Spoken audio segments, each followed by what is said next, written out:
It is official. The season has ended. Season 5 has ended.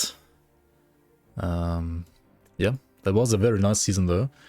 We have, I believe, pretty much the same amount of people playing this season than last season, which is quite nice and quite astonishing. Like, we had the same amount of people playing, even though we had no Riker mentioning / promoting the season this time around.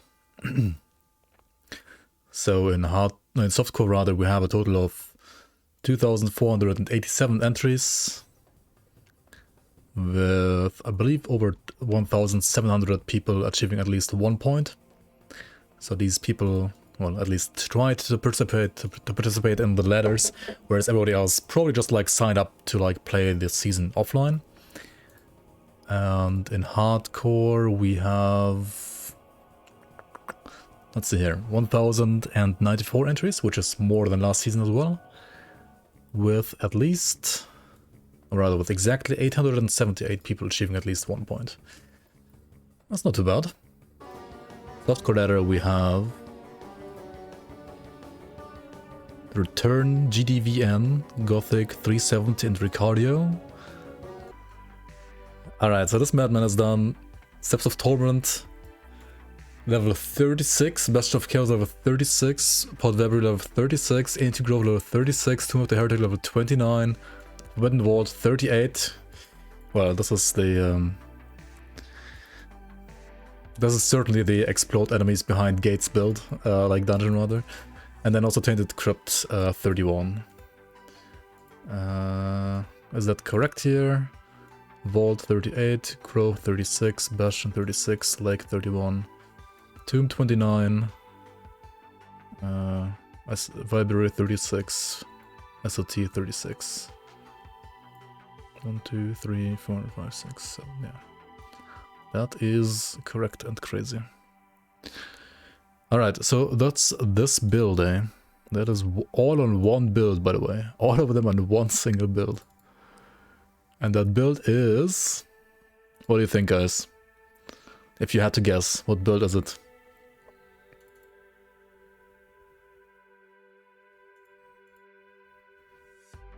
Warlord pets. Something power creepy.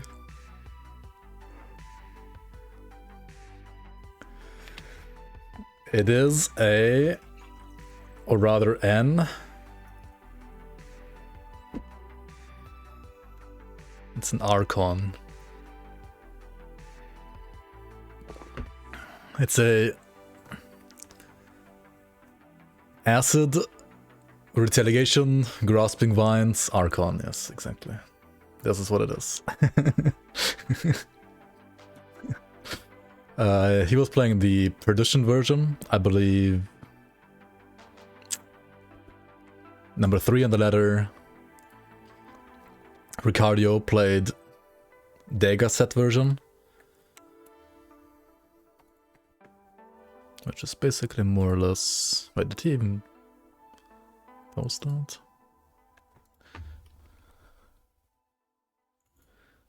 Yeah, Ricardio was playing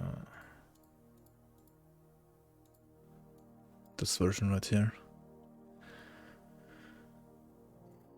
which has... Well, the funny thing is, right, you might think Deaga is more Fizras. This has the same Fizras. Got the formidable leg plates of valor.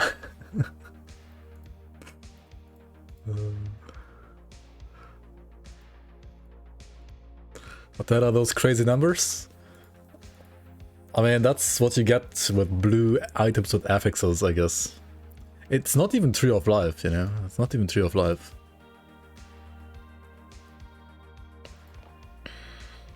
And grimtools doesn't even show the... like, Ultos stuff, right? Should we check out what kind of Ultos he has as well? Okay, what are the Ultos? 23 flat RR on the weapon. 30% slow res on the ring number 1.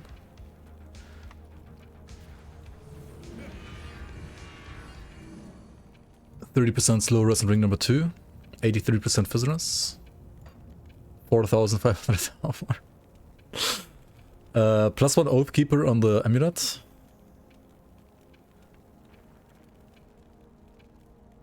Oh, no ultos on the helmet actually, interesting. +1 max auras on shield. Plus 1200 HP on shoulder, so he has actually even more HP in game. 44k, what the fuck? 6% Fizz on chest. 10% DA on pants for 3600 DA. Not OA, he went for DA, which is good for pushing. 3% max Pierce and Bleed Dress on the belt. 3% Fire, Cold and Lightning Grass on metal. 10% total speed on boots. Then like physical and chaos acid conversion on gloves, which I guess doesn't really matter. Yeah, holy shit, dude, he ultos the Conduit. What the hell, dude? What the hell? GG stash check, please? Mod check? Where's Ground Zero? Alright. Wait, he has Storm Totem to proc Rumor. What the hell? Interesting. Just craft another 1200. I mean, if you play like a shit ton, right, then you can easily get this, I guess, at some point. I mean, it's still not easy, but like at some point, you know. Yeah, I wonder too, like, you have to hit this, right? You have to hit this Grasping Vines, which is a 1 in a 10 or something like that. And then you have to hit the Ultos mark on top. It's fucking crazy. Yeah, the flat RR and the weapon doesn't do shit, right?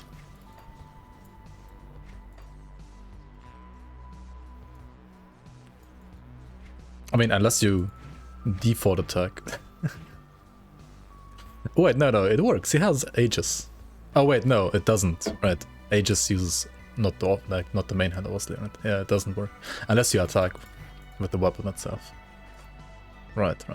I mean, Virus might apply to it, I guess. Yeah, Virus. Yes. Even the reduced dot duration autos on the amulet would still be really good here. Definitely.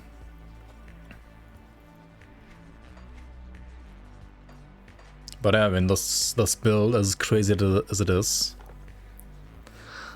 Also, Blade Ward Tincture for more Fizz Retail bonus. And those Courageous Tincture for more DA and more armor. 5000 armor. Seems good. Aegis doesn't... Yeah, Aegis has weapon damage, but Aegis applies the weapon damage of the shield. And if this is on the, well, main hand weapon, then it's not on the shield.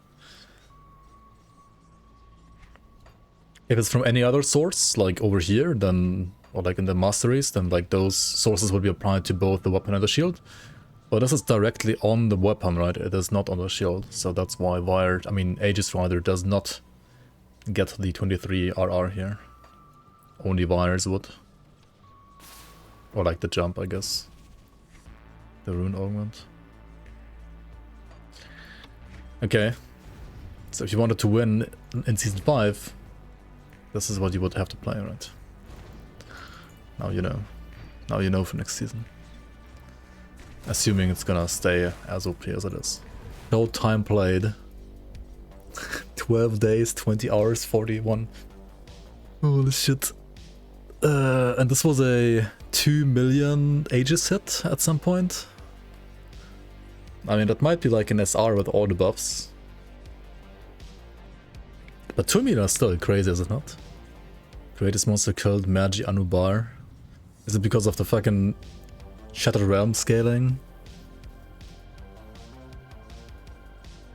Maybe. Blazing Ruby season only? No, Blazing Ruby is a base game item. I mean, I guess you can get like, yeah, with all the buffs up and like, say, Shattered Souls and Shattered Realm. You can get like 2 million crit, I can see that. 58 deaths. Yeah. 463,000 monsters killed. I mean, keep in mind, this is not his only character, right? He might have been using like a different character for farming before like actually playing this one. Maybe the -5 KW should see a return. But yeah, This is 308 hours on one character, right? Holy fuck, dude. That's kind of crazy. Yeah, I mean, I guess the guy deserves first place after all. His other characters... Oh, by the way, he also killed Moira on this character, so it is also... Yeah, he also killed Moira on this character, so this is also a certified super boss killer, even all the way up to Moira. Okay, this is one of his other characters. I mean, you all know this one. This is also a classic. Scatterrrbrain build. Also one of the strongest builds in the league. For sure, for sure. But apparently weaker than Perdition, Retaliation, Wines, Archon. And the main reason for that might be that this one needs greens to work. And in Season 5, Ultos Essences didn't work on greens. So like for actual min-maxing, you kind of wanted to play no greens, right? But yeah, we can check what content that one has done as well. That one has done...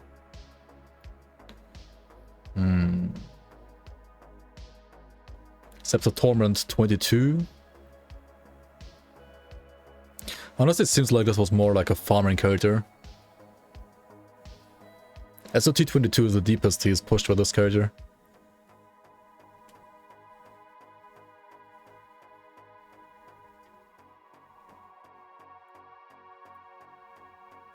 Alright. This other character, this was a, well, another classic, I guess, in a way. This is a pet Beastcaller set Conjurer. With Briarthorn and Summon Familiar. This, I believe, is some elemental version. Oh, it's actually the Bysmiel. The Bysmiel 4-piece, 3-piece Beastcaller version. With 3 of Life, Ishtar, Behemoth, and so on. Let's see what this one has cleared. This one has cleared.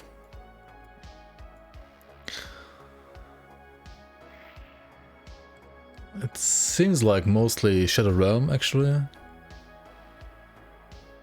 Yeah, it seems like this was used for Shadow Realm pretty much only. Yeah, it doesn't look like he has actually pushed with this at all. Alright. I mean, can't blame him if like Retail Wines is just way more OP. Then he also played this one. This is a Sorcerer, a Chaos Mortar Trap Sorcerer. With, well, Mortar Trap maxed out, Mirror, Star Pact for CDR, and then like these devotions over here. Also pretty nice build, pretty much playing around the Trolled Bone Wall, which gives you Chaos Mortar Traps, and then also the Riftguard Grasp from the season, which also gives you another summon limit Mortar Trap, while also supporting Chaos damage in general. And then there's some other items in here, like these, which are from the season, but aren't really like used for anything. I feel like it's just like generic, decent pair of shoulders. Garria's Gatekeeper, obviously from the Garria super boss from the season as well, which is pretty much only used for like +1 all skulls and some other stuff, I assume. He has a blue belt with a prefix, the Harmonious prefix in this case. And also the Chaos Mortar Trap Conduit from the base game. And then the Mask of Infernal Truth for another like summon limit for the mortars. That's kind of what it is. And what content has this character done? This character has done...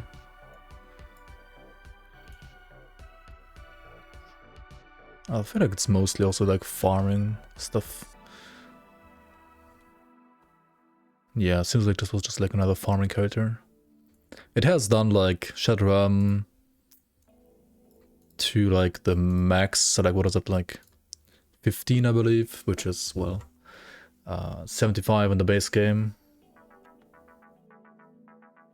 Did all the Ghost Nemesis. Yeah. And mostly just like used for farming, I feel like. Okay. Then there's this one. His challenge character. Well, looks like lightning totems with lightning grasping vines. I mean, yeah, very solid, like level 35 challenge character for sure. I don't know what this is.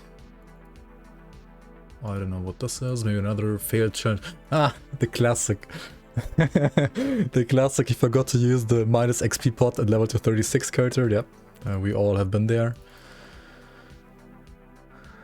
And this might have been like... Looks like he also like stripped some gear from this one.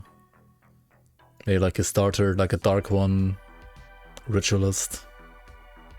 Looks like a starter character maybe. Like dark one set. Offhand went somewhere else apparently. Yeah. Oh, but he has Areneas on this actually. Interesting. So this character must have done some content unless he like tried out some stuff on this later. What do we have here? Ah. Tomb of the Heretic 17 even. Oh, Bastion 18. Grove 18. Valkyrie 18. Oh, he actually even pushed a bit with this one. Like, a tiny bit.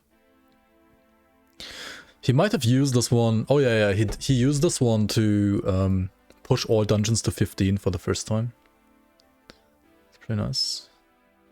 Alright, so this character, I guess, with an actual proper offhand for this build, which, I mean, there are several options. I mean, Scud of Kulamash, for example, being one of them. This seems more like a starter character. Well, with a Gaze of Arne on top, but like, if you look at his corpse dust in here, it looks very much like a starter character, like resistant of decay, no affix on the blue, right? This is a very like vanilla starter character, like, or Halanx, yeah, Halanx offhand is actually also target farmable, right? The mythical Halanx's head, which has the following bonuses, right?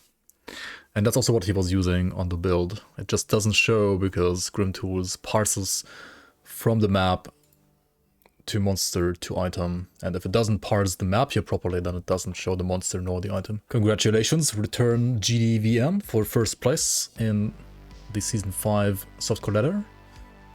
Next up we have Gothic370, who has done SOT 34, BOC 33, Library 31, Ancient Grove 32, Tomb of the Heretic 31, Forbidden Vault 40, and Tainted Crypt 30. Okay, this is one of his builds. So this is a Bleed Trickster made by the number 2 softcore player Gothic 370. It is a Bleed Trickster. You can see he didn't even bother like getting all the skill and attribute points.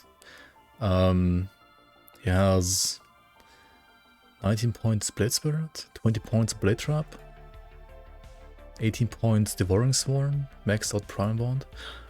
And then he has the Neomort's Hooked Dagger, which is the new like best in slot Blade Spirit item. Wait, did this one even like... Wait, where are the augments or the components? The hell is... Did this one even do any content? Maybe we should check that one first, if it actually did content or not. This build did Forbidden Vault 40 though. Interesting. I mean, to be fair, like Forbidden Vault was a bit buggy. Like the final boss you could just like kill behind the gates, right? Did he gear swap something here? Like why is there no components on this? What the fuck? Question mark, question mark, question mark, question mark, question mark? Okay, this build did like SOT 34, Eldritch Lake 30, Bastion 33, Library 31, Tomb of the Heretic 31, Grove 32, and Vault 23. And that build is... Who would have thought? A Poison Aegis Sentinel. Alright. So this is a Poison Aegis Sentinel with 46,000 HP. Playing around Crimson Vine Scepter as well as the Scud of the Realm. And then the Cage of the Realm. These two being League items. Actually these 4 being League items with the Heavy Looter Chest Guard, Chest Plate rather. Just being a very nice like defensive choice, and the formidable Sunzus Look Spines of Vitality being a also like generally good defensive choice for Acid and the shoulder slot. Formidable Stoneplate, Grease of Vitality. Only a Stalwart of Vitality here, not even Overseers, what the fuck. How often did this character die? Maybe I should like check it out in-game. Maybe like his ultos are insane or something, I don't know. Wrong boots? Let's check out the character in-game maybe.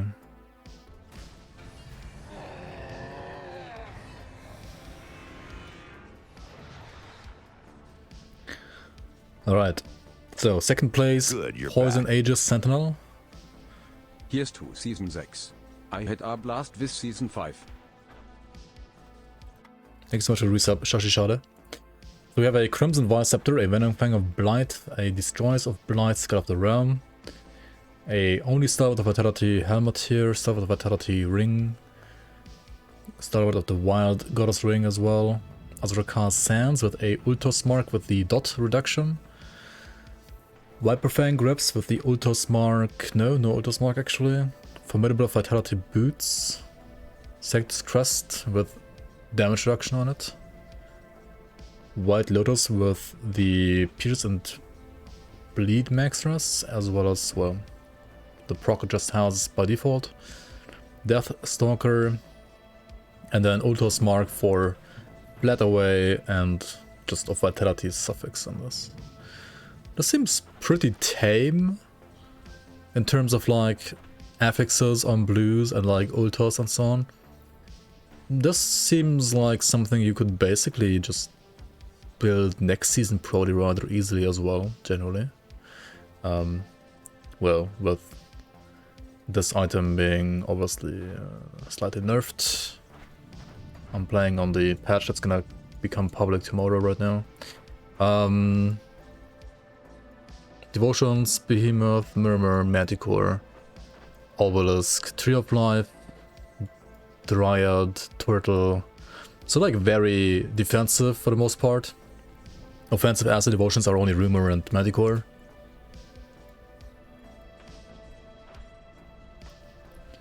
That is your build, I assume, right? And the Traitor, this one.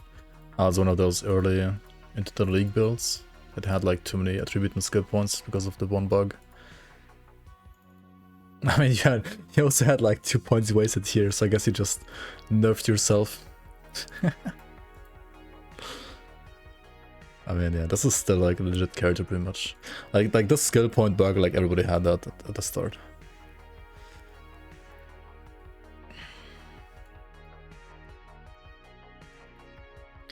Alright, so this Infiltrator also killed Moira, I guess. I mean, you were using a different weapon before Moira, right? You probably were like dual-wielding Bargos Hearts. So like dual-wielding Bargos Hearts, Horns of Korok, Aranea's Gaze, which can in the base game probably be like substituted for a Kaisen's Eye. Dual Living Rings, Logorian's Corruption as shoulders. Bonemonger Chest Guard standalone, I guess for the Ultus Corruption mostly. Otherwise you can probably also like play some green here. Mage Guard, Legguards, Thunderstrike Ugnenborg, Waste Guard of Attack, the Minari Silvermark from the League, right? From the faction vendor. Boots of Primordial Rage, Dawn Shard Grip. This was your farm character, okay. Okay, that was not the Moira character, that was just like a farmer, okay. So it had 47k weapon damage, which is pretty high. And then, like the skill distribution, right, pretty much default attack stuff up here, lethal assault, 1 point received from ability, dramatic burst line. It's chill, 1 point blade trap because you have the Araneas amulet, which does make this ability work against a bit more than just default trash. Still not like amazing, but like a 1 pointer is fine, right? It doesn't hurt to throw it on some elites and kill them quicker. Especially now as on a farmer character when you're not bossing. And then yeah, Seal maxed, Aura Sensor almost maxed. Steel Resolve was actually not that high, but okay. And then like 1 pointers and Word of Pain, right? For resistance reduction and to also proc devotions, pretty nice, okay. And then devotions are basically Ataxuru, Blind Mage, Crab, Elemental Storm, and then Ghoul for sustain, Spider, Raven, Quill for like affinity, Owl and Toad, and Lion pretty much the same as well. Wait, why don't you have Lion? Oh yeah, you need 4 yellow for Crab, okay. Makes sense, makes sense. I wonder if you could like remove 1 green, right? You have like too many greens here. Oh, you could like remove this and just put it here, right? Nani? Then you have like more lightning damage. Or maybe there's like a version where you could also like try to get for like go for Dryad for more sustain. Maybe even instead of like Ghoul, for example. Not sure if like Ghoul is really that important on this, to be honest.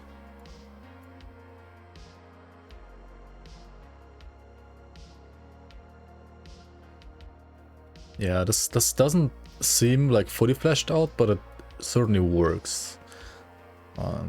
But I can see, for example, like Dryad instead of Ghoul and Lion working here, and then you have like some more points to play around with somewhere else. Or like you can put like more points in Leviathan for more HP, or like Fizzress, or cold flat damage. Softcore letter number 2's Spellbinder. You already salvaged the wreck, I can see. Well, what's it gonna be here, like Eternity? Or Agrivix's Metas? It's either Agrivix or Eternity, I guess. Oops.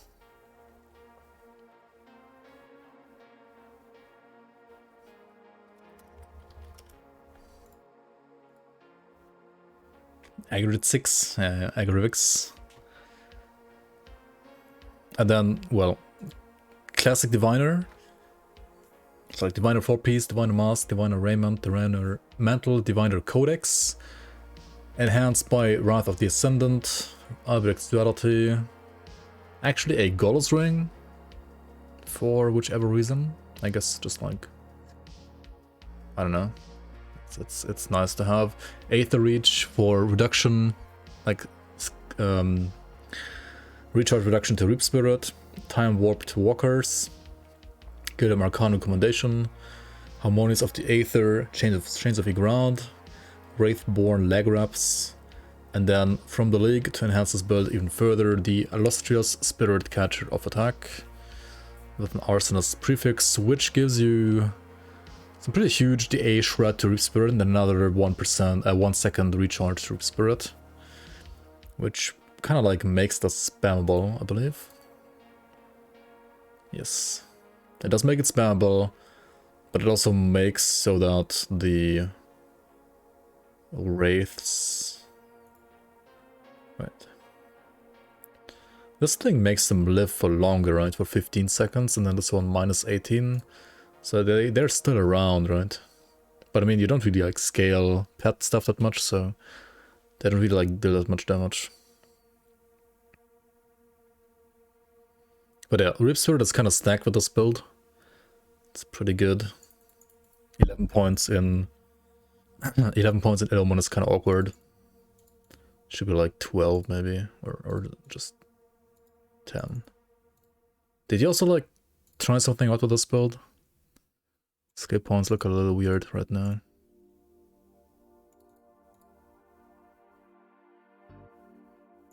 I mean,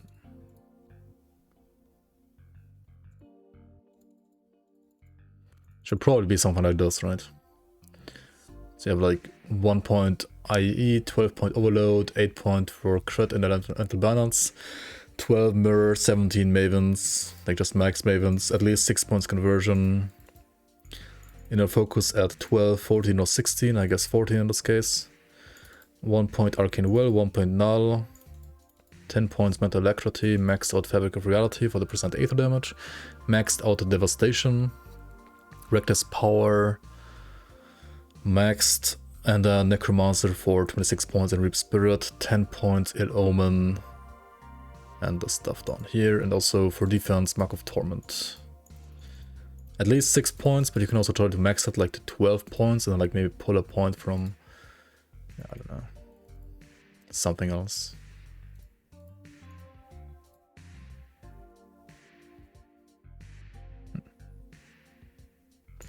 I guess you could...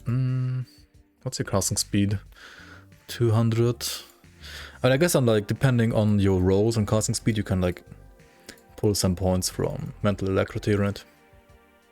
To get Mark of Torment and Eloman maxed out, and you have some better defense. With like high rolls, it should be still 200%. Yeah, kind of low on Fizz, but yeah, this is a kind of low defense build.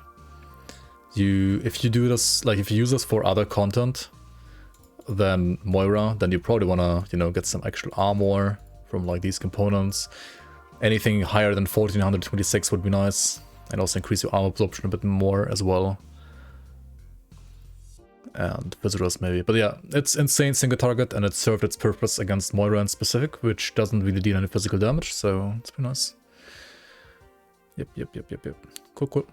Alright, let's move on to number 3. Number 3 in the softcore ladder is Ricardio. Ricardio has completed the following tasks on top of everything else. He has pushed Boundless SLT 29, BOC 28, Weabery 28, Ancient Grove 26, Tomb Heretic 25, Crypt 25, and then I guess, well, everybody has like pushed this slightly bugged Forbidden Vault all the way to like 39 or 40. So take that with a grain of salt. Which is, surprise, surprise, an Acid Retaliation Vines Archon. This time with the Deaga set up instead. So Mythical Agony, Mythical Bramblevine, Deaga set, Coin of Wild Whispers, Brownthorn Bands. Very similar to like the number 1's build. Just like with Deaga instead of Perdition. You can see Vines maxed out, Mokjogun's packs, well, like Hearted Wine, Oakskin almost maxed out. Resilience to 11, Presence of Virtue Line maxed, Ascension maxed, Path of 3 at 20 points for some reason, should be like 19 or 21 usually, I thought. I don't know, seems a little weird. 13 points Celestial Presence for resistance reduction. Then of course like Reprisal up to... I should be like 15 or... Oh, wait. Okay, I see. He has like +1 all skills to Oathkeeper on the Ultos Corruption on Wild Whispers, I'm pretty sure. This looks like a... Yeah, you want this at 16, that's at 21, right? So he has like +1 to Oathkeeper on top from like the Corruption. And Devotions are pretty defensive. Murmur.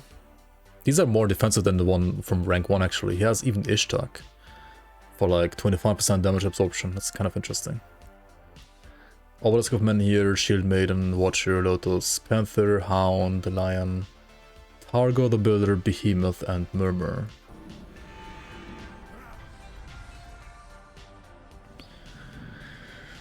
This is what we're looking at here. We are looking at a character with, well, not 308 hours, but this is actually kind of low on the hours, and it's like, what? 72 plus 15, like 80, like almost 90 hours. 88 hours, something like that. And 3.3k armor, 3.8k DA, 46,000 HP. He died 38 times. 84% with 1% overcap physical resistance. He has overcap physical resistance, what shit. And then, yeah, 3-piece daggers, in this case with a Overseer's prefix on the hood, and no corruption, a formidable shoulder with 6% Fizra's corruption, Deaga's Raiment of Menhir's Wall with a Ultos' Sanctuary corruption, which is a like circuit breaker. You have the Consecrated Barathorn Band with Slow Res, you have the Consecrated Barathorn Band with Trap Res, you have Formidable Violence Scorn Grease with Total Speed, Formidable Handguards of Perdition with no Ultos Corruption, Mark of the Stone Will of Scorched Ends with Fire, Cold, and Lightning Resistance max, like max res, Thorn of the Mystic Glade with Poison and Wit max res, Formidable solid trousers with 9% away. He has like basically 0 away already anyway though. Like why does it even have percent away? This one probably would have benefited more from flat away or even percent DA, I don't know. Deaga's Raiment of Menhir's Wall. I already looked at that, right? Mythical Agony is the weapon. This one has the Ultus's Flat Resistance Reduction mark, which again does not proc on Aegis, but it does proc on, for example, Virus Might. Mythical Bramblevine with 1% max all rest on it. Conduit with +1 Oathkeeper. So overall, even when it comes to the Ultus Corruptions, a very, very, very, very similar setup to the number 1 on the ladder. Which leads to the following skill allocation here and here. With these devotions, Behemoth, Murmur, Targa, Obelisk, Ishtak, and the rest being more or less fillers. Now let's check out the hardcore ladder as well. We have Longca, Sandro, and also Gothic here in the top 3. Gothic with a top 3 in the hardcore and a top 2 in the softcore. It's like he was playing PoE without stash tabs, right? That's how you play this season. Like, look at this. These are all his characters. These are all mules. And all the items on them. Yeah. Wait, you did buy the stash at some point? Oh, did you? Like later on?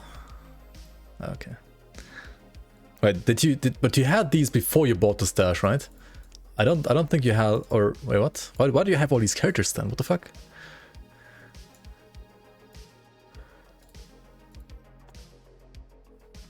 What are you doing? Yo, Chen Games, welcome on. Also, Trickster77 was in here earlier as well and was asking when Season 6 is gonna start. Well, Season 6 is gonna start at some point. This year probably still, yes. This year, at some point this year. Definitely after patch 1.2. Build number 1. Sentinel. This was not the character with which he was winning actually when it comes to the points. But the one that he's been playing a lot, and he has also been pushing a decent amount of like bonus dungeon levels for this one. I believe up to like 20, 25. Or 22 for the most part. So this is a, yet again, Scout of the Realm, Acid, Sentinel pretty much. With Ages of Men here and Otrix Evil Eye.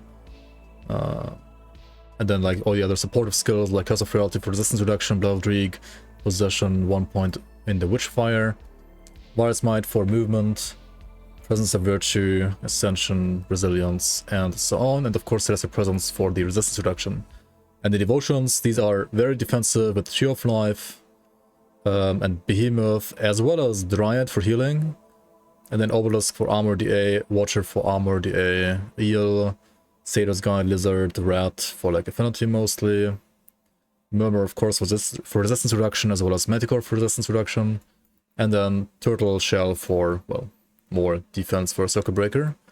And the gear is a Venom Fang of the Abyss, Vile Scepter, a Destroyers of Blight, Scout of the Realm, Menacing of the Drangul, 2 of them Vine Rings, Ancient of Vitality, Cage of the Realm from this season, a Poison Resistance Reduction, Bloody Pox, Eldritch Whispers Amulet, which means you're one-pointing the Pox line, Viper Fang Grips for conversion to Ages of Men here, just like general like more poison damage, especially for Ages of Men here. So those look spines, not really any good like skill points, but still like generally a very, very nice and tanky shoulder for acid builds. Especially with like these rolls, these affixes, over 2000 HP on one item. Runeguard Greaves, just like generic tanky boots. Unyielding of the Drangul Basilisk Fang. Gargoyle's Girdle, Generous of Mending here. The conversion doesn't matter, right? It's whatever. And then Reek's Sect Legards of Attack and a Death Stalker Relic. So overall, this one would have at max, if at all, even in-game, I don't know, 3 Ultos Essences on it, which makes this generally pretty much like a good starter, beginner build for a League environment at least. Of course, this has been like min-maxed, but you can pretty much play this very soon already. Keep in mind though that the offhand is definitely gonna be toned down a little bit next season. But yeah, 32k HP and everything is pretty strong overall, for sure, for sure.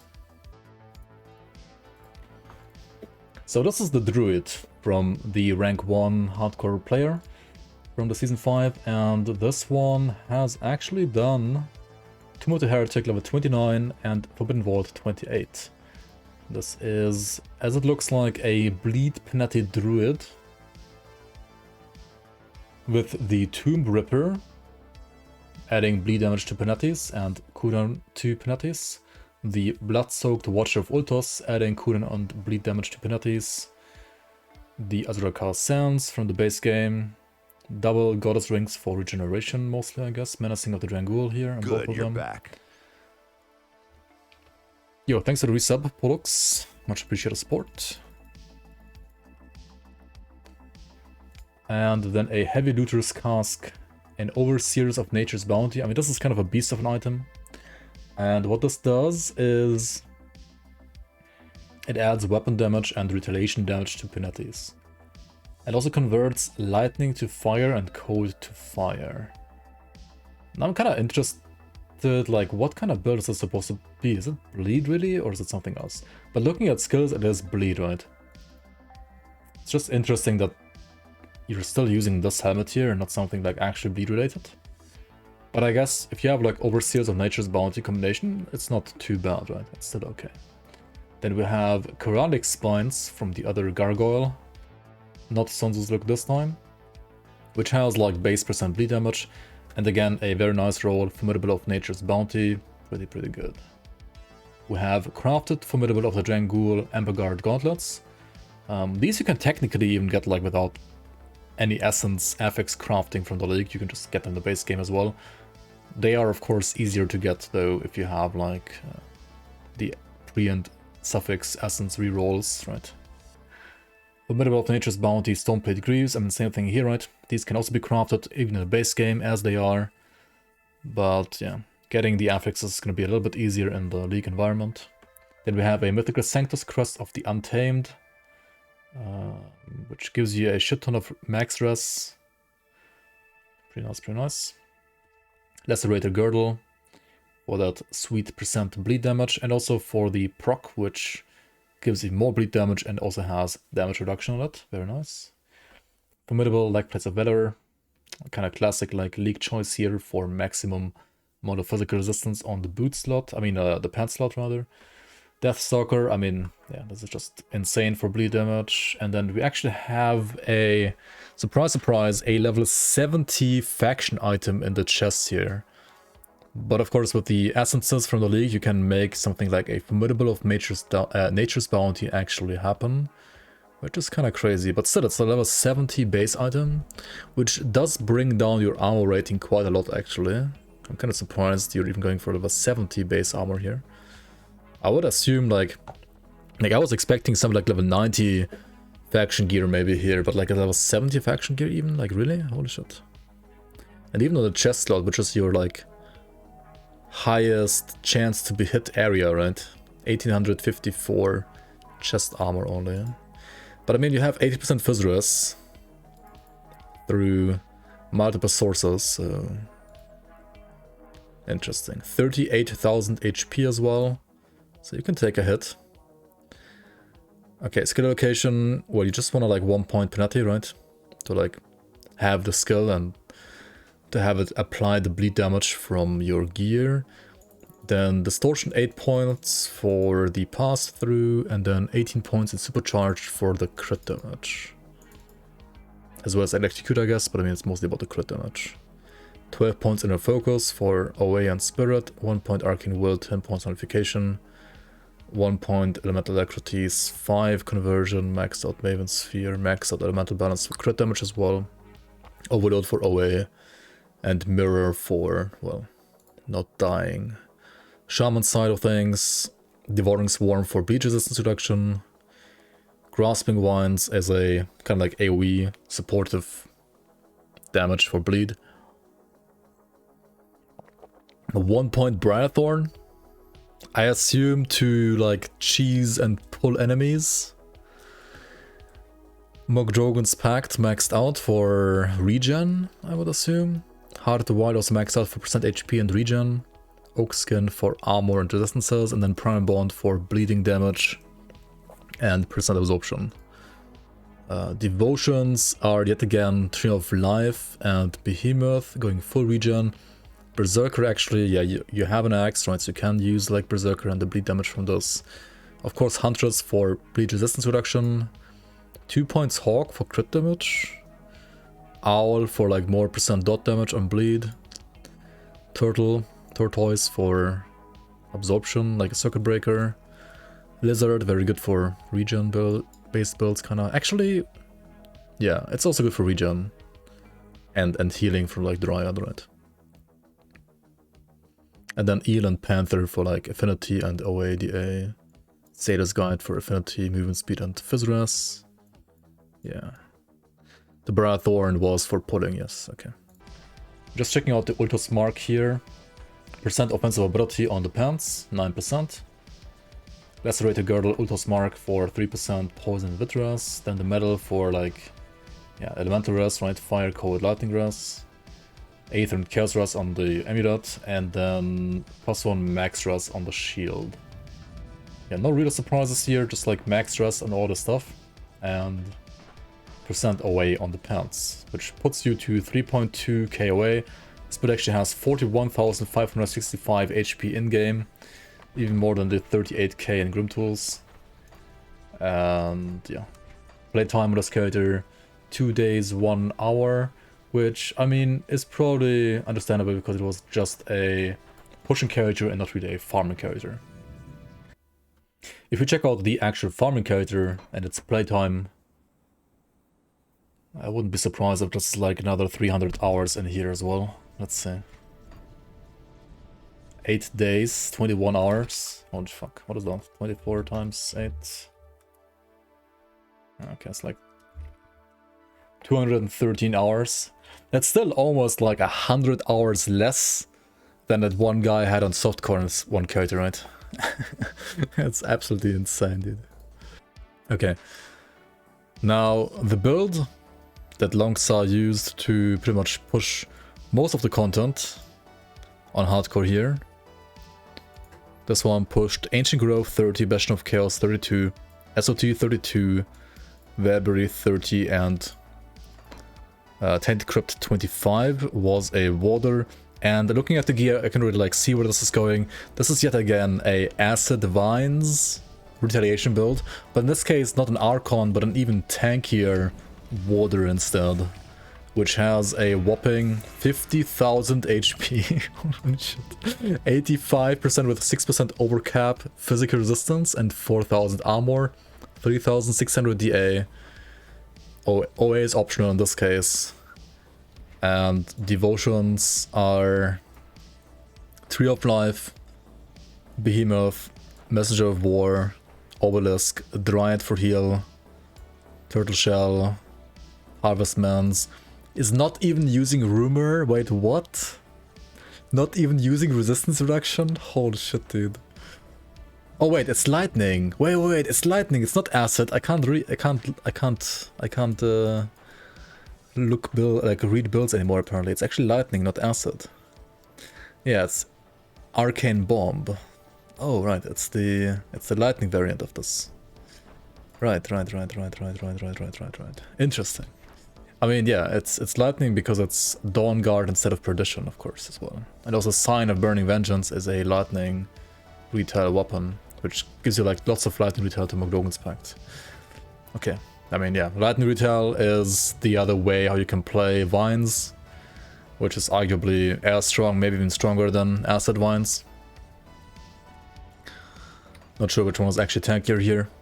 But yeah, we have Grasping Vines, which gets 12% retaliation damage added to attack by default. And then another like 8% from the Bramble Vine. This one converts physical to acid, so you can't really like use physical retail damage. But you can just use like flat lightning. And I believe that's pretty much all this build is doing, right? It's just like using retail damage from like Dawnguard, lightning retail from Stormbearers, lightning retail from the belt, from the pants. Yeah, it's pretty much only like lightning retail. And if you just have lightning retail, then okay, there's fizz retail from the Avenger of Cairn, which you're losing, but I mean it's probably whatever. Is there any like fire to lightning conversion here? Not really, right? Alright, so the build is using Sign of Burning Vengeance with resistance reduction on it, which you can activate by just like pressing Savagery, right? Which if you're ranged, like, or rather if you have a gun, is kind of fine actually. This means you don't need to use any flat RR source like Tip the Scales or Manticore and so on. Then we have a Overseer's Dawnguard Helm. Overseer being pretty much objectively the best prefix for helmet ever. And the Ultos, yeah, he didn't bother Ultosing this apparently. I mean, yeah, helmet Ultos stats aren't that amazing. Physical resistance Ultos mark on the Dawnguard Plate of Nature's Bounty. Yeah, pretty sick here. Dawnguard Appulse of Nature's Bounty, also with physical resistance Ultos mark on top. Formidable Dawnguard Gauntlets with no Ultos mark. Stormbearers with total speed Ultos mark. Incorruptible Mythical Storm Touched Chains with max Poison and Vitreous Ultos mark. Sanctus Crust with max Fire, Cold and Lightning Ultos mark of Butchery suffix. Formidable Anchorites Leg Armor with 10% DA Ultos mark. Then we have Imposing Goddess Ring of Nature's Bounty and Imposing Goddess Ring of Nature's Bounty, which give you like more health, regen, +6 to Mogdrogan's Pact. Crazy. Avenger of Cairn with Aether and Chaos Max Res as Ultos mark, and Bramblevine with max All Res 1%. Very, very insane.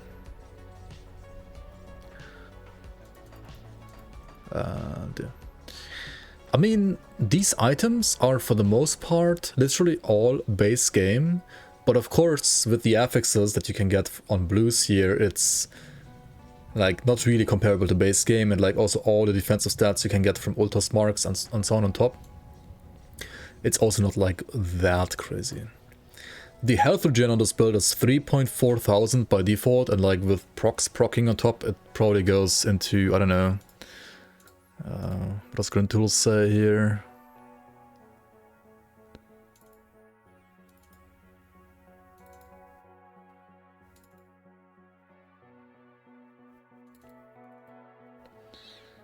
Grimtools says up to 8,700 regen per second with procs up. That's not even 20% of your HP when you have 50,000 HP. Holy fuck, dude.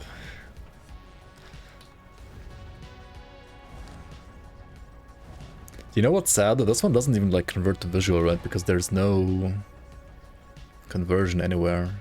It just has the retail, the rata, and then like just adds like lightning retail on top, right? And if you like drink potions and like have savagery activated, then it's like even more, right? Probably goes up to like 10,000 regen per second with procs up and all the pots up and so on. And that's like 20% of your max HP being regenerated. Like 10,000 regen per second, that's also really like absolutely nuts. Warcry. Oh yeah, if you savagery for single target resistance reduction, and you're actually using Terrify for AoE resistance reduction. Interesting. And yeah, Warcry, or like Soldier in general, makes this water version like a tankier version of the Archon, right? Archon with resistance reduction from Guardians. It's obviously more damage, but Soldier version is tankier overall. I kind of don't like 13 points field command, but I guess if you just want to like DA stack, then every single point of DA matters.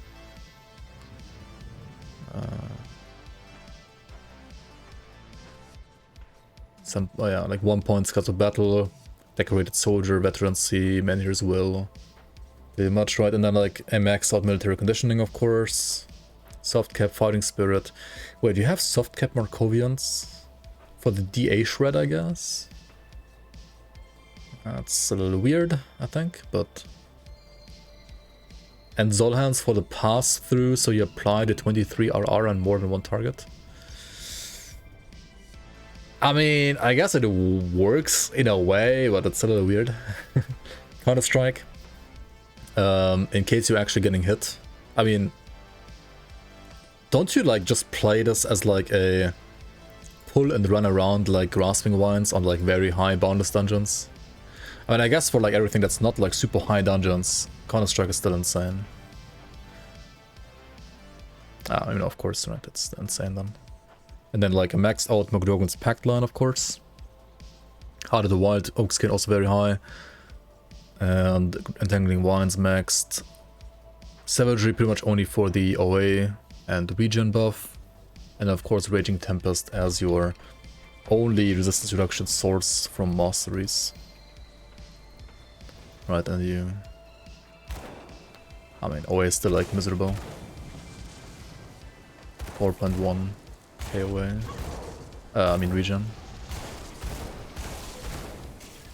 Interesting. This one has a playtime of also 2 days, 12 hours, pretty similar to the other build.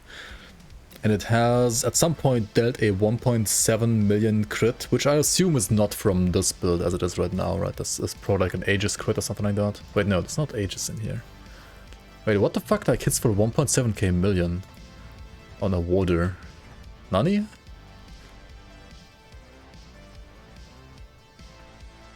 Oh, Warcry. Ah, yeah, Warcry against Thrash, right?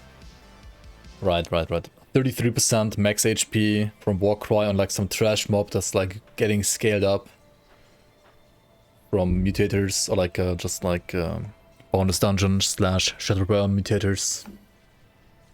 Like not mutators, but like just the scaling in general. Yeah, then like 33% of that is like the Warcry damage. Yeah, so like take this with a big grain of salt as well. I don't know, what are like the damage procs here, like the... Oops. Can we make this like attack the dummy?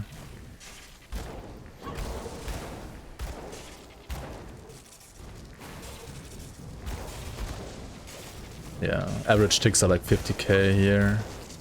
62 with crits, but I mean, you're never gonna crit really, like actually in game. It's like 50k ticks, I guess. Pretty much.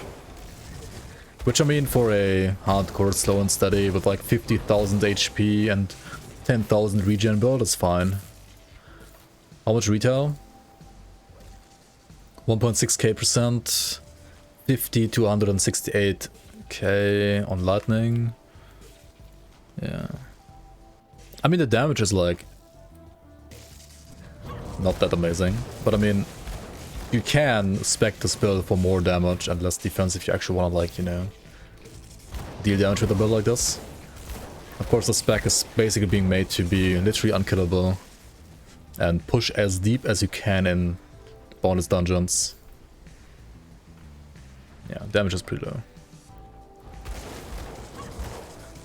I mean, it's like a tank spec, obviously, like a giga tank spec. But if you are interested in like a hardcore unkillable warder, then this is a build that has, well, proven itself in the Grim Dawn Season 5 League. Should we go and try killing Ravager right now? Oh, we can try, right?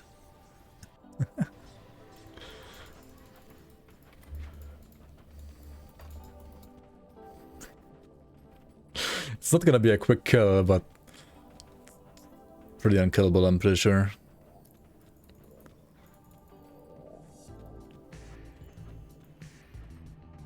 And before I die. Okay, what if I just AFK? Am I gonna die if I AFK?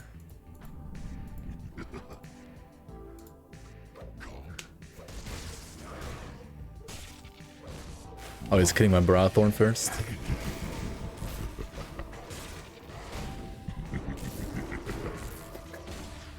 That's just regen, dude. I'm not pressing any buttons. Do you think we have time?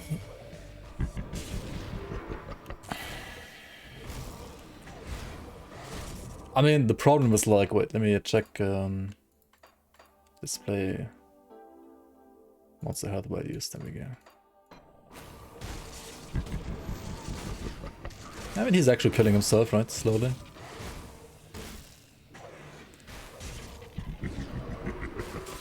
Okay.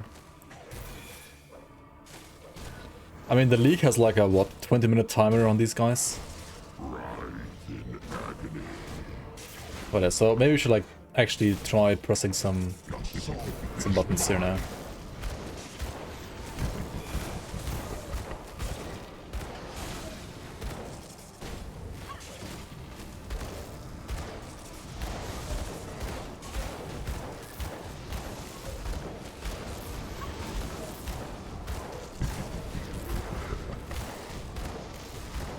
What happens after the timer?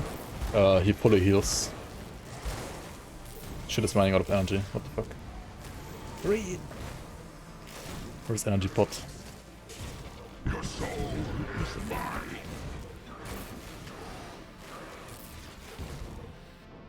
Okay, something like got disabled here, right? Don't worry, guys. This patch is gonna, this build is gonna be way better in patch 1.2 when auras don't use energy anymore. Bonus strike. Oh yeah.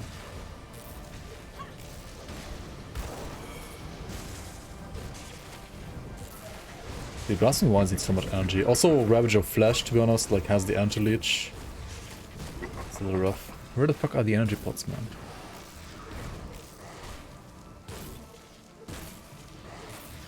Isn't there like an energy regen? Royal Jelly as well somewhere?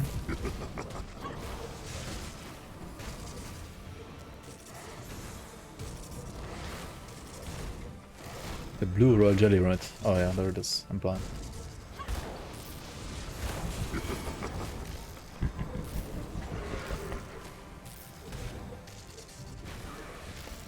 Oh, maybe they still use energy, but they definitely don't reserve energy anymore. At least that's what like Xanta said, but maybe...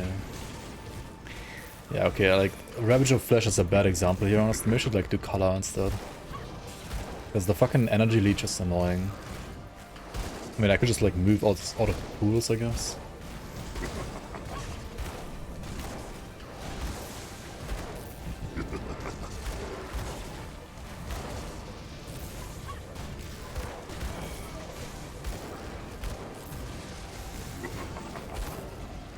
Let's see if stage 2 can hurt me.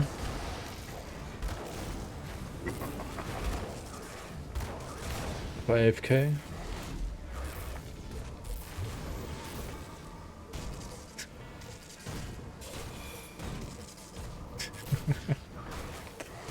Oh shit, dude. This region is just like a little crazy.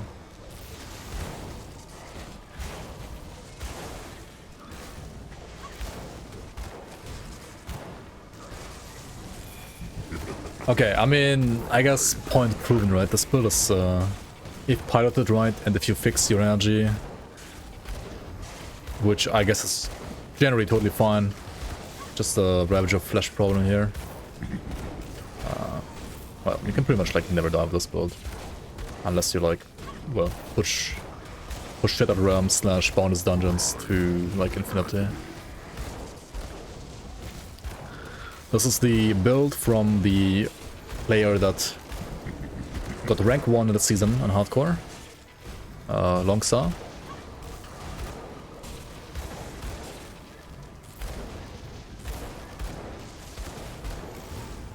This is the build he used for pushing the bonus dungeons.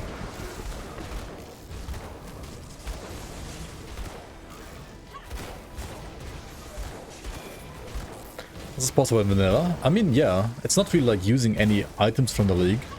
It's just using like Ultus Corruptions and like blue items with affixes on top from the league, which of course make this build a lot stronger. But all the base items that it's using are basically vanilla.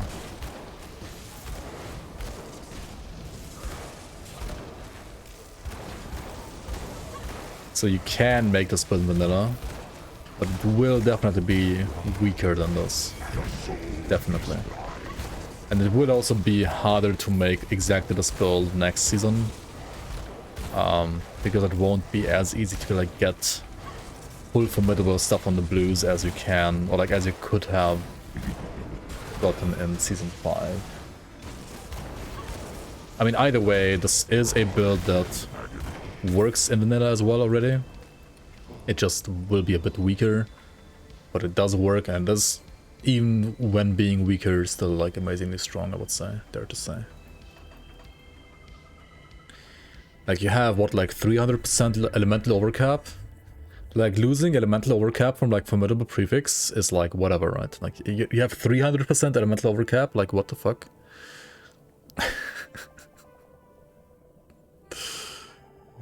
Doesn't Of Nature's Bounty also give you like elemental res? Yeah, if you want actual damage, like if you want to play this build and deal actual damage like farm stuff, you play Archon as a secondary. Like you play Oathkeeper instead of Soldier as a secondary. Yeah, Nature's Bounty also gives you elemental res, right? It's kind of crazy.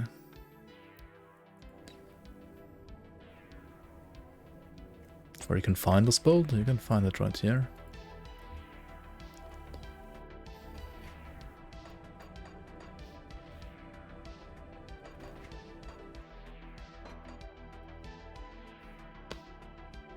So yeah, these were rank 1 hardcore builds made by Longca. And we check out the number 2 in hardcore, which is Sandro. Alright. So this is a Lightning Kaiser's Tempest Mage Hunter actually.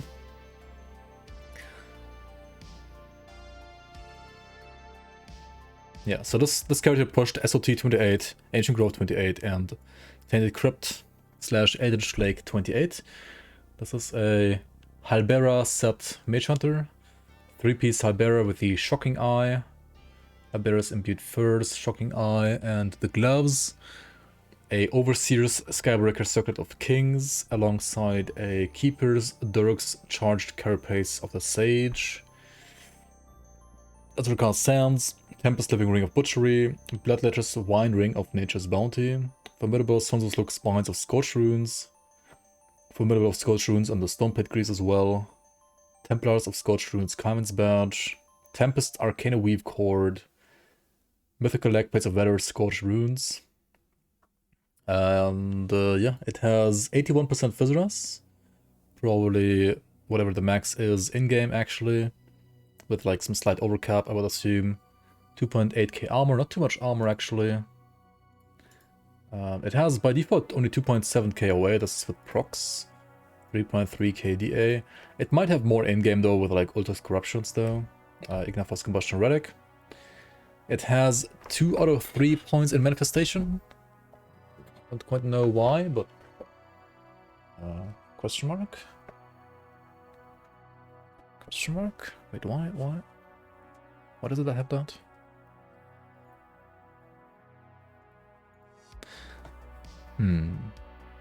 Question mark? Oh, I think I know.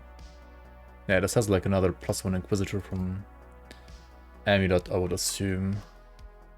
Anyway, it has Scatterrrbrain's Tempest maxed out as the main damage. Mostly the Inferno being the main damage here. Right, like Lightning, Electrocute, Scatterrrbrain's Tempest. Overload, Elemental Balance, Maven Sphere Max, 1 point Conversion, 1 point Mental Alacrity, 10 points Nullification, 1 point Arcane World, 12 points Inner Focus, 18, 14, 7 in the Word of Renewal line, 1 point here, which is useless because you're not using a two-hander. Yeah, you don't need this point here.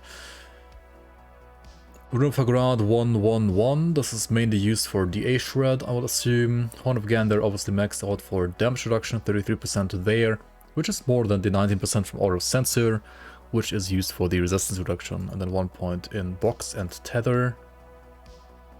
And then Rune of CALASTOR actually also, well, maxed out in-game with the +1 Inquisitor from the amulet that he will probably have from the Ultus Corruption. Inquisitor Seal maxed, 1 point Arcane Empowerment, and then like a couple points in Artifact Handling to further improve the cooldown and damage from the Rune of CT&Kalastor. So yeah, kind of an interesting twist here. Kairos Tempest as well as Rune of CT&Kalastor, and a 1-pointer in box for damage. And for resistance reduction, box, Censure, and for defense, basically Inquisitor Seal, Word of Renewal, Horn of Gandar for DR, and Mavens for absorption. For devotions, he's using Tree of Life, Light of Empyrean, Cleansing Waters. I don't know, I mean, you already have like Nullification as an Arcanist, so I'm not quite sure why he has this one as well, but maybe just like for resistances on the points, I don't know. Arcane Bomb maxed out, and then like Turtle, and Behemoth, and Harvestman Scythe. So like a pretty decent mix of like regen as well as circuit breakers here, as one would expect from a pushing hardcore character. Warlord, which has like 1 or 2 points too many from, yeah, it's like one of those early builds that got like too many points and attribute points. That does like happen to like many people, including myself, so I mean, it's still legit. Like there's 2 points too many here, like 3 or 2 points too many in physique.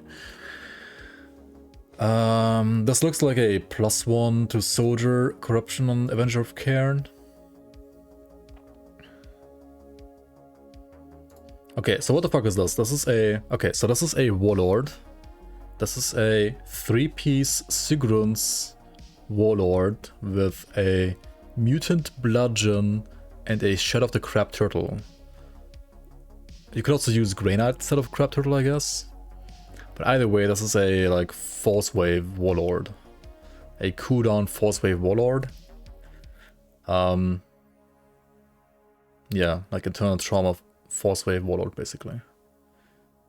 With Doom, Tempest, Stoneplate, Waistguard of Supremacy, Sigil of the Bear King, Formidable of Kings, Stoneplate Greaves, Mythical Colossal Grasp, Sygrund 1, 2, 3, Earthbound of the Abyss, Mutant Bludgeon, Bloodletters of Supremacy, Goddess Ring, Coven Storm Seal, Avenger of Cairn, Crab Turtle, and Sygrund's Beating Heart. I feel like this would probably be just as good or even better with like just Octavius, but yeah.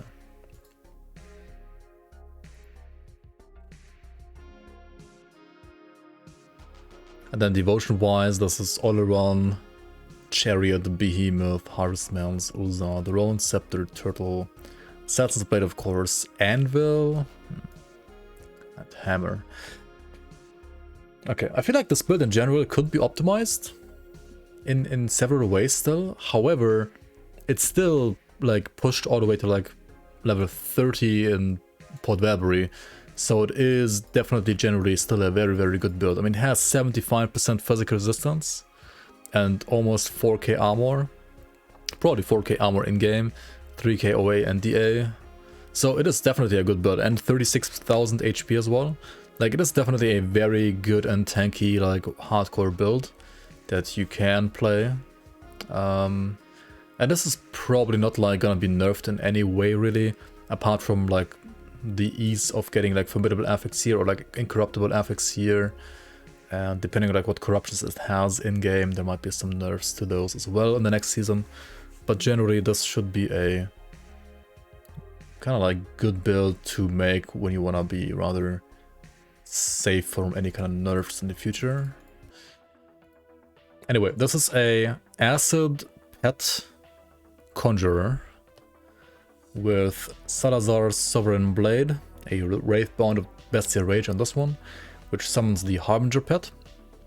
Then it has the League-specific Sun Tzu's Lux's Head, which converts your Hellhound to Acid and makes it like bigger and stronger.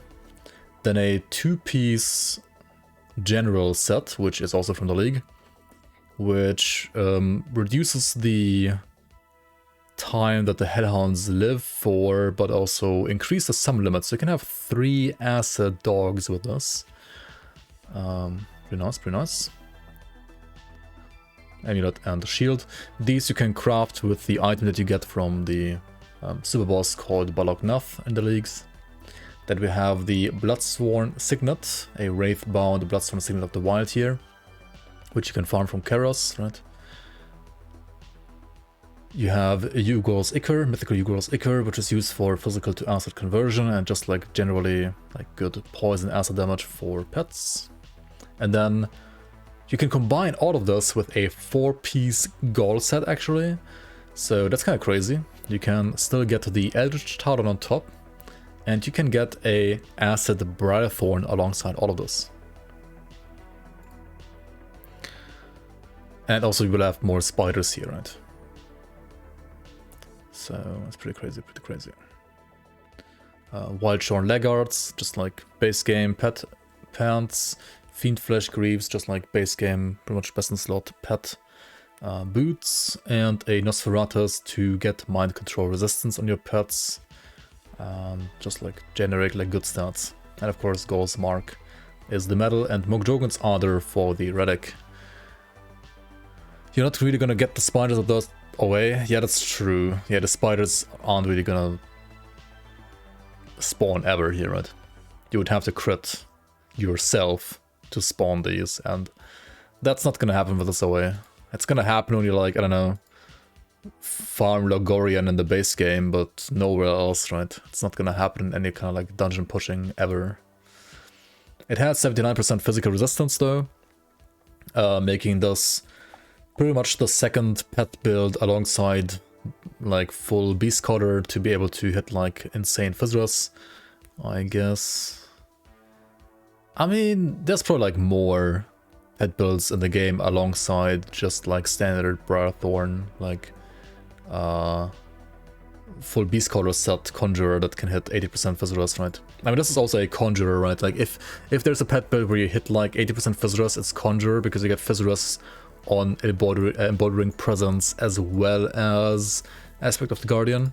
By the way, in my opinion, like the Physrus you get from this is just like, why is it so high, dude? Like, it's insane. 18%? It's absolutely nuts. And I guess you get like 20 from Aspect though, so like it's not even that high compared to Aspect of the Guardian. The dogs don't have full uptime though. Yeah, that's true, right? You have 18-second recharge and they only live for 9 seconds. So you only have 50% uptime. That is the like kind of like bad thing about using the 2-piece general set. However, having 3 instead of 1 dog is a 300% like a 200% damage boost, like 3 times the same the amount of damage, right? And also you get the explosion damage times 3. And the explosion damage is actually not too bad. So basically this is still, compared to like having only 1 dog, it's like times 1.5 your damage, assuming 50% uptime. And then the explosion damage on top. So that's definitely worth picking up. And you do have TWIP CDR. So it's not really like 18 seconds, it's more like 15, like 16 seconds uptime, like cooldown rather, on the skill itself. So it's, yeah, like, right. What was that, 15.8 or something like that, right? That's like 57% uptime, not only 50% uptime.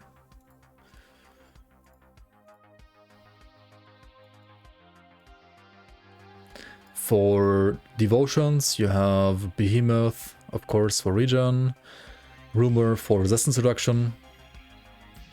Actually, maybe you should like proc this with a pet though, right? So that the damage scales also with the pet's damage, right? Why is it on Grasping Vines? And I guess the damage doesn't really matter too much, but it would deal more damage if it was on a pet and not on Grasping Vines, actually. I guess for ease of application, it might be better on Grasping Vines, I don't know. Turtle Shell for defense for the character. All of these are pretty much like filler, like for affinity and like player stats, pet stats. And then the big 3 are Tree of Life, Ishtar, and Light of Empyrean here. So like tons of pet stuff and player defense. Pet and player defense pretty much for all of these here. Pretty decent, pretty decent. Yeah, the set has a 2-piece bonus, which allows you to have, well, 2 more Hellhounds But it makes them only live for 9 seconds instead of like infinitely. And if you use the 3-piece, like if you play the helmet as well on top, you also get a additional pet, the golem, which in this case was skipped in favor for converting the hellhounds to acid instead. Alright, maybe we can check out all 3 builds in-game actually. Acid, Dogs, Conjurer. Like full Gall, which means an Acid Talon, an Acid Thorn. Raven just like as a support unit. Couple buffs here and there. And then you have your dogs on your main bar actually, as well as the Harbinger here from the Salazar's Blade. Because the dogs, the 3 acid dogs, only live for, well, like 9 seconds, right? And then they just explode. Oh yeah, and with the acid animation, they actually also explode differently. And you also have the Promise Spirit on top. So like, it's tons of pets. You have these guys, which have, well, kind of a scuffed spawn animation, but they have like at least a good death animation, I guess. Yep. Maybe we're gonna like fix the spawn animation for some patch in the future. But yeah, in-game, +1 Shaman from the Amulet. So Panetti of the General with the Ultus Corruption, strengthen the powers of a Shaman, +1 all skills to Shaman. Absolutely insane here for a pet build. Shield of the General with Ultus Mark, +1 max all res. Also, I mean, insane on any build, right? So this looks head. This one has probably no corruption because head corruptions weren't that great. Wraithbond of the Wild, Bloodstone Signet, Hugo's Ichor with Ultus Mark with Petrify resistance actually in this case, and also maximum Petrify resistance, which doesn't really matter because it's only 50% anyway. The Wraithbound Salazar's Blade of Bestial Rage, the Gaul's Raiment with the Ultus Sanctuary, so another Circuit Breaker on top for a like Ultus Corruption here. Gaul's Mantle with 1200 HP, giving you an insane amount of HP, 41,000 HP in total. Gaul's Reach with no Ultus Corruption. Boots with actually Projectile Avoidance Corruption. Interesting choice here. I mean, actually kind of fits when you're like, well, never melee anyway, you don't need dodge, but projectiles might be still nice to dodge. Fire Code and Lightning Resistance, max +3, as well as Physique, Cunning and Spirit on the belt. And then on the pants, we have flat defensive ability 196. So yeah, pretty nice, pretty nice. Yeah, that is pretty much the build. So kinda, whoops, I already misclicked the cluster. Kinda actually interactive pet build because you have to like, you know, cast your vines to CC enemies and to, you know, apply murmur resistance reduction. You have to cast Devouring Swarm to like get the acid resistance reduction that you get from the Gaul set. You have to cast a totem to like heal your pets. You have to constantly recast your hellhounds, right? Because those actually explode every now and then. And then you have to also recast your Promise Spirit as well as your Harbinger from the Shaman tree, respectively the Salazar's Blade. So yeah, for a pet build. And this is even like without pressing any like pots and so on, which you could also press on top. But there's not even like space for that, right? So if you want to like actually use pots, you have to open your inventory and like click them here instead. So pretty insane build. There's also a Dominators of the Untamed, the Bysmiel sect Legguards lying around in his stash here, like in his bag here.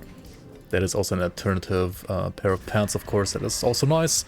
But I guess once you have the Ultus Mark Corruption, then the Legendary is better again than this one. Piano pads, I mean, yeah. This set, like, well, makes you at least have to respawn your dogs. You just saw the Titan Quest 2 announcement. Hog you.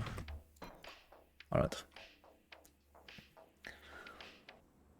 Alright. Oh yeah, this one is dead. I guess we can't really check it out in game.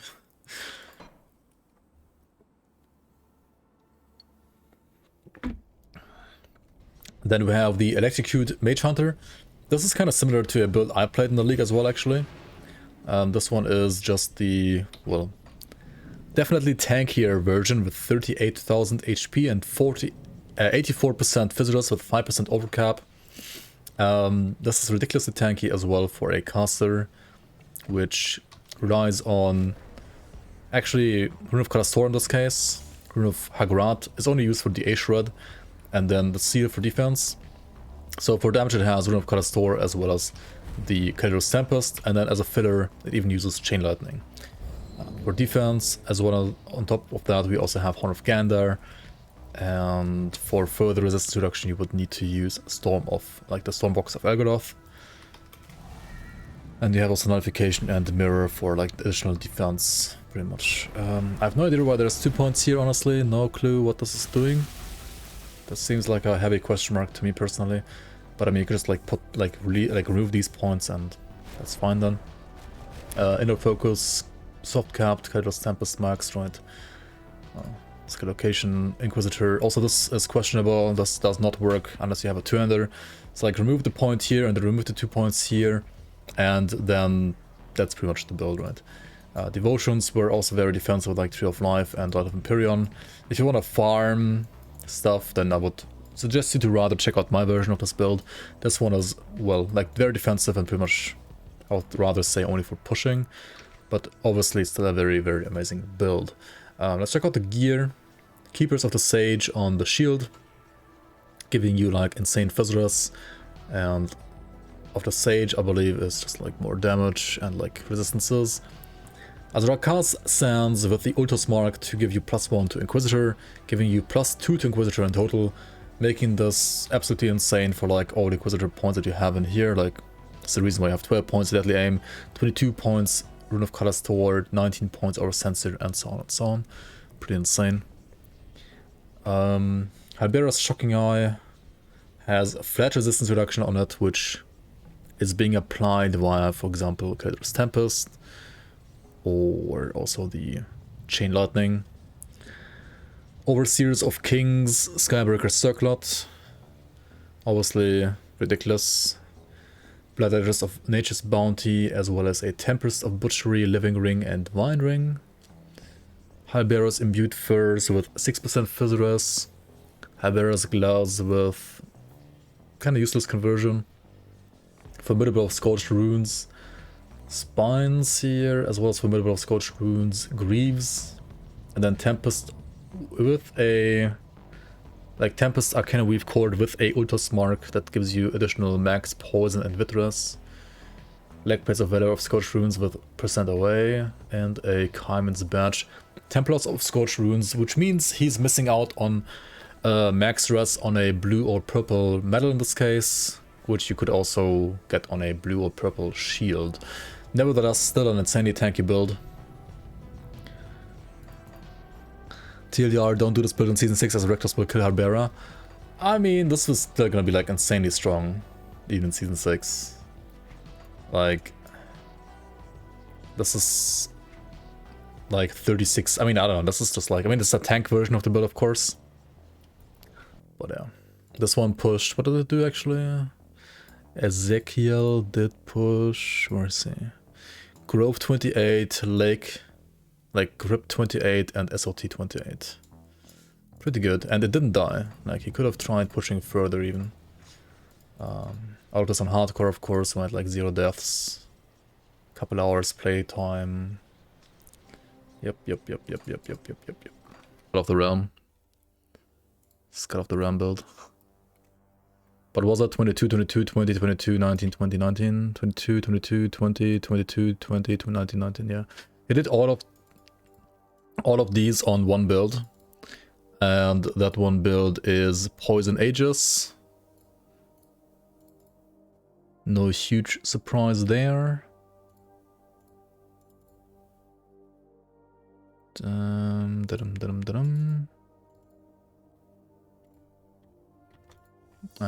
this is the build.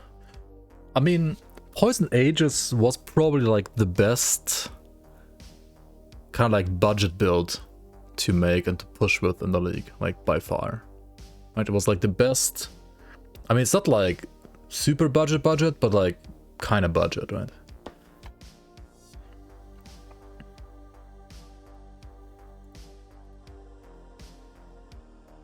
You thought only one guy played Skull? I mean, that one guy that played... yeah. Why do you nerf my build? Only one guy plays it. Only I play it, right? No. I mean, no. Obviously, Skull is getting nerfed because, for like what it gives you, for like how little effort you have to put into the game to like make this build. It's obviously too strong.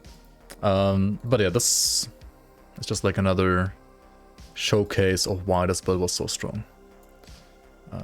Okay, this is very similar to like Longca's build, right? Like Tree of Life, Obelisk, Watcher, Dryad, Turtle, Manticore, Behemoth, and then like Skull of the Realm.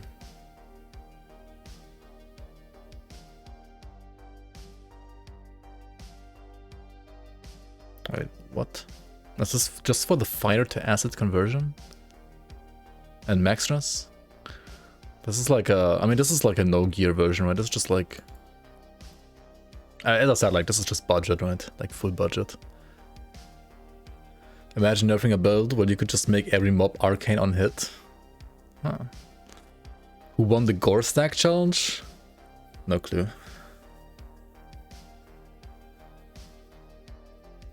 No idea. Yeah, I mean, you had like no playtime, right? You like started like a week before the end or something like that to like push even hardcore at all, I guess. Like to play hardcore at all. But I have like no hours in this. But yeah, this is still pretty much like the same build as like Longca, right? You didn't even like bother getting all the attribute points or like skill points, right? Probably haven't even like finished Act 8 on this build. But still pushed like all the way to like 3rd place in the league. Alright, rank 4 softcore, rank 4 hardcore rather. Rank 4 hardcore has played a Lawless Shipbreaker. A Lawless Shipbreaker with kind of like minimal investment in Cocktail. 13 points Thermite Mine, 70 points Blast Shield. Couple more points here. This very much looks like a +1 all skills to demo build maybe from like the Amulet. Like Ultra's Corruption. I would assume this is like +1 demo. So he has like 18 Blast Shield, 12 here, 14 here, 10 here, 14 here, 14 here. And like this probably in-game. I would assume it looks like that in-game. Because like 17 Blast Shield and like 13 Cocktail is otherwise a little bit weird, not gonna lie. And then Oathkeeper side has a maxed out Aegis, 26 in the main and 22 in the Reprisal for the burn, which also got buffed last patch, right? Like last official patch. Safeguard, of course, maxed out as well for % fire and burn damage. Celestial Presence maxed, Divine Mandate maxed. This one soft cap, hard cap 1, soft cap 1. Alright. And then Virus Might for mobility. Devotions pretty much looked like this. A rat jam in the devotions. What the fuck? Blind Sage for burn damage and increased duration. Meteor Shower, I assume bound to something in game and not nothing. Rat is kind of interesting, but yeah, it's the only like 3 green, 2 red affinity devotion that only needs 4 points. But I mean, you could probably play something else, maybe like Bat or Fiend, if you were to give up 1 point somewhere else. But do you really want to give a point up somewhere else? You want the burn damage on Torch and you want the burn damage on Sage, so it might be a little bit hard to do that. Maybe if you like remove Throne and like take something else, but I mean, yeah. Poison to Fire, I suppose. Yeah, if you have Acid to Fire conversion, then it's really, really strong indeed, yeah. Is there Acid to Fire though on this build? Is it actually existing anywhere? I don't think so though. I don't think there's any Acid to Fire on this build. I don't think there's any. So like he has a Blaze Heart. He has 4-piece Lawless, so like helmet, amulet, gloves, and chest. He got the Combustion Band, of course, for resistance reduction. He got Divine Ring for like +3 to Ages of Men here. And the burn damage and duration with the Aether Fire of Scorched Ends combination. Overlords of Conflagration. I mean, pretty sick shield, of course. Also with all the bonuses to Ages of Men here. Iron Maiden's Shoulder Guard for +3 to Ages of Men here as well, and like just generally like defensive stats. Rune Guard, very defensive. Basilisk Fang of Scorched Ants. Tempest Prefix also for Insane Away. And of course this one gives you crit damage and leech to Ages of Men here. And then Gargoyle's Girdle of Scorched Runes with Aether Fire Prefix. Again, like very nice. Sorry, like burn damage on this. Pretty insane. And then a blue item with a prefix, which you can do in the league with, for example, some essences. Yeah, not even formidable, just rune carved. Anyway, this puts him to 70% Physrus, which is pretty damn high. And a Serenity, right? When in doubt, Serenity out, I guess. Yep. I mean, overall, pretty nice build. And nothing... yeah, I mean, I assume this one pushed some content, because it is... Surprise, surprise. A Lightning, Grasping Vines, Retaliation, Water. So this one has to be pretty good, right? Yeah, kind of similar to what rank 1 played, but actually still different. This one even played like some Dawnbreaker stuff in there, which rank 1 didn't. But he played Julius's Ribbon for like visual style points, right? This one actually converts the Grasping Vines visually to lightning.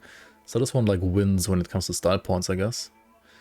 But yeah, after Storm, Dawnbreaker's Sledge, Dawnbreaker's Beacon, then Overseer's Dawn Guard, Dawn Guard of the Drangul, Dominator's Dawn Guard, Storm Touch Chains of the Drangul, Dominator's Dawn Guard, Dominator's Leg Plates, no, Dominator's what? Anchorite's Leg Plates, yeah. Not even formidable, only Dominators. This one wanted to rather dominate than to play formidably, I guess. And then Stormbearers as boots, well, obviously for Lightning Retaliant. And then you play like this, and Grasping Vines, yes. And then Devotions look like this with Tree of Life, Obelisk, that stuff over here, Behemoth, Watch, Targo, and Turtle. Kinda similar to what we've seen as well, just going for regen, high HP, high armor, high Physrus, and then like using Lightning Vines as a means of dealing damage with retaliation damage, which is a rather safe playstyle overall. Alright, I assume this one was also the build that he like pushed with. Then we have a Poison Virus build here. Poison Virus. This one looks very much like a starter build, honestly. Like dual Siegfried's Tainted Arm here. Skybreaker Circlet, a Stripped Amulet, which was... I don't know, something, I guess. Two-piece Dreeg, Chupacabras, Choices of Dancing Shadows. Yes, this is just like basically like a starter build. Nothing really like too out of the ordinary here. Starter build with Tree of Life though. I mean, I guess you can do that in hardcore if you really don't want to die. I would never play like Tree of Life in a starter build though, and that seems a little bit like overkill. And then we have a third one here called just Virus. This one is actually an interesting build because I think it's Lightning Virus Might. I don't know what content is pushed. Probably not as far as the Lightning Grasping Vines build, I'm sure. But it is a pretty interesting build in the league that you can make here.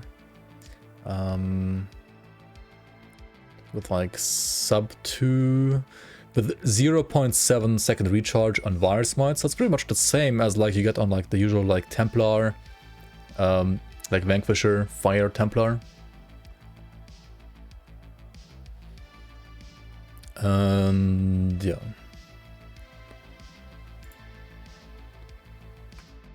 This one looks pretty nice actually. It looks like pretty new, compared to the other builds we've seen so far build. And still rather tanky with like zoom on top. So like good for pushing as well as farming, I guess. But of course not as tanky as like the Lightning Vines build, for example. And what the fuck is this armor rating? Holy yikes. Yeah, this rather seems like also like a farmer build. It's probably alright for farming. The one question that I have though is like how does it convert like the fire to lightning? He converts the fire to lightning from the Volcanic Stride via Stormheart, I guess. 50% here. And then another like 50% from the Blood-Soaked Watcher. If you have like high rolls in the conversions here, you have 100% Fire to Lightning, which makes your Volcanic Stride deal like pure lightning / electrical damage as well. Pretty nice. I would say this is a very nice like farmer build. Not quite as budget as the acid one he had, but yeah, very nice farmer build. He lost his saves after reinstalling Windows. Oh. He has a couple other builds as well. I would assume Beastcaller. This one has like too many attribute and skill points probably from like the one bug we had at the start of the game, at the start of the season rather. Just pull some points here and there to make it like more authentic. So this is a, well, Beastcaller with Bysmiel. Conjurer, very classic, very standard, very safe. Tree of Life, Ishtar, Behemoth, Turtle, Dryad, yeah. I mean, this is elemental, right? So 3-piece Beastcaller, 4-piece Bysmiel. Yep, that's a build. That is one of the classic, that's one of the builds of all time, right? One of the classic like pet builds in the game. Then we have a Bramblevine build. Bramblevine Archon. Looks rather stripped, but I would assume this is basically theme-wise very similar to what like rank 1 played. Or like rank 3 rather in this case. Ricardio played like the Deaga Vines version, right? Deaga Bramblevines. Very similar to that. Then we got a Seabolt build here. Chaos Doombolt. Seaver, this looks like a failed venture in a way. Maybe like wanted to build us at some point and then didn't really complete it seems like. Then we got Hellrag. I guess like an attempt of a like, well, what is this? Avenger Water. And at some point also stripped. Failed venture. Octavius Warlord. Looks also very stripped in a way. He gave up on this one as well, and then... Right. Poisoned Aegis? Yeah, okay. So he basically played for like actual pushing. Looks like he played mostly Poisoned Aegis. As well as the Beastcaller, right? Right, Poisoned Aegis and Beastcaller. As well as Bramblevine. So... yeah, nothing really new here, I would say. It's like Poison Aegis, just like, well, rank 2 played. And then, like, rank 1 hardcore and rank 2 softcore played. As well as Beastcaller, like, Bysmiel / Beastcaller pets and the... Alright, so Crab Turtle played. What did he play? He played a... skill point cheating Sheepbreaker. I mean, this is not really cheated, it's just like the bug, right? That he was abusing, which is fine. But yeah, he would probably have to like put some points here or up here. I don't know.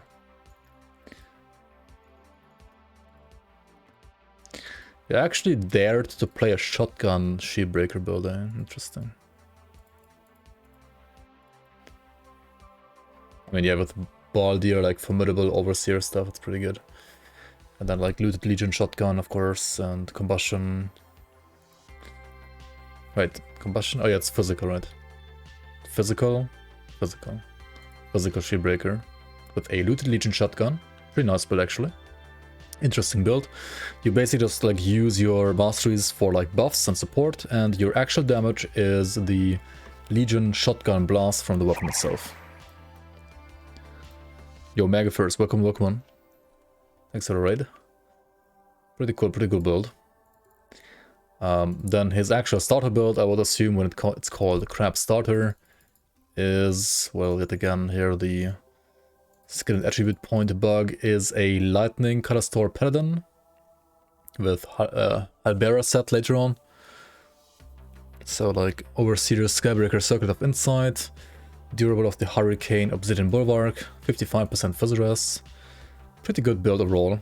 And yeah, you can like make this build as a starter kinda, because you can technically also target farm the set, right?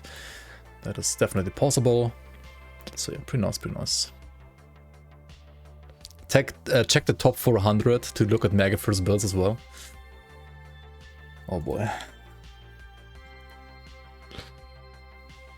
This one got smacked by the Rivius. Big F. Then we have a Hyrian's Bulwark, Deceiver, Lightning Hallbera as well, like Lightning, Drake's Evil Eye, and Box. Cool, with like these devotions, with like Ultos, Behemoth, Chariot, Tempest, etc, etc. What else we have? Just get Vault Key. Oh my god, Physical, Ravenous Earth, Corruption, Kabbalist. Holy yikes, dude. And Doombolt, Physical Doombolt. And spam Drake's Evil Eye in between. I mean, this is certainly a build. It's interesting. And probably worked if you actually got some keys with this. Pushed some dungeons with this.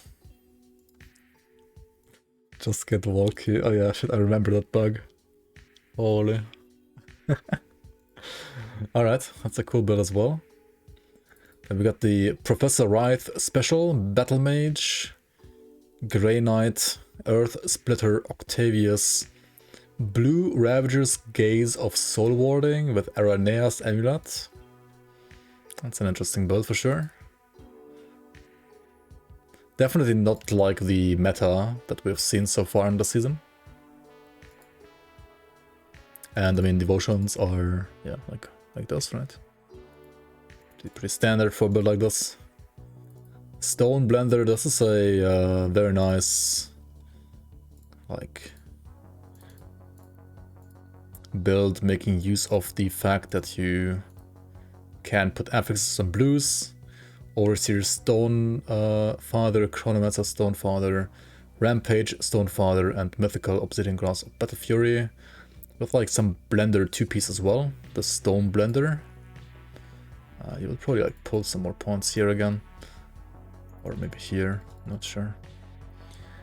Anyway, Oathkeeper, like this, right? You have Judgment as your main AoE, and then like Virus Smite, and I assume you also had like +1 Oathkeeper. This looks like a +1 Oathkeeper on your amulet that you rolled on this with a Corruption.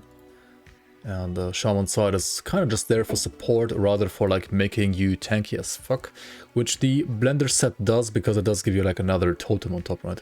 So you have 2 totems and yeah, Judgment for AoE, and you also have the Rock Slide, right? The Spectral Rock Slide as an additional like skill from the set, which can like help with like AoE and some single target as well. And then I guess, I don't know, single target generally kind of sucks, I guess. You just have like RF as a filler for single target. But yeah, I mean, it's a build. It's a pretty tanky build, right, as well. 76 Fizzuras and 4k armor. Definitely very tanky. Why that shield? Because it's blue and you can get like Chronomancer's prefix, I guess. So you have like actually really good CDR, right? What's the CDR? 26%? Vire with low CDR is good enough single target? I guess, yeah. I mean, it's not like super low though, but not even 80% CDR. Season 6 when? Yo, Mike, welcome in. Look who's here. The myths are real. He lives. He exists. Yeah, I mean, I would dare to say, like, I mean, definitely Season 6 at some point after the next official 1.2 patch. Maybe even like this year, like at the end of the year, right? Like maybe like December or something, we'll see. We shall see, we shall see.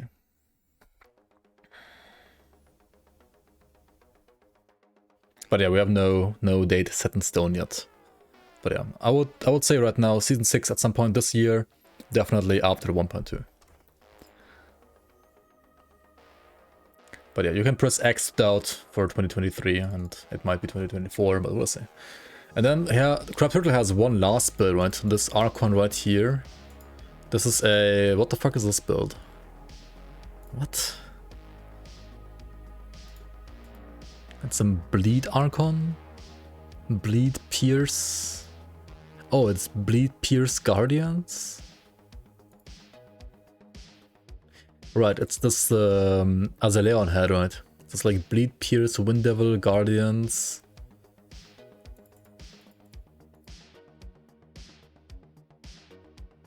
With Oleron? Oh, you convert the Fizz on this to Pierce with this weapon, right? At least half of it. You will never stream or game again, says Mike Vick. Monka.